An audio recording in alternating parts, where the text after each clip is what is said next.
હવે આપણું તેલ છે તે ગરમ થઈ ગયું છે। હવે આપણે તેમાં રાઈ અને જીરું નાખી દઈશું, હિંગ નાખીશું, સમારેલી સોળી નાખીશું।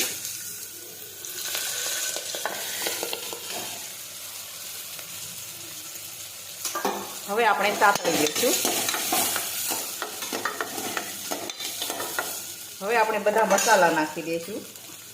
ખાંડેલી લસણવાળી ચટણી નાખીશું, હળદર નાખીશું, જીરું નાખીશું,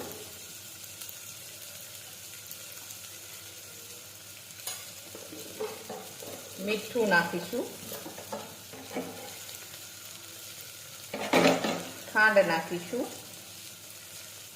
હવે આપણે ફરી પાછું સાતળી દઈશું।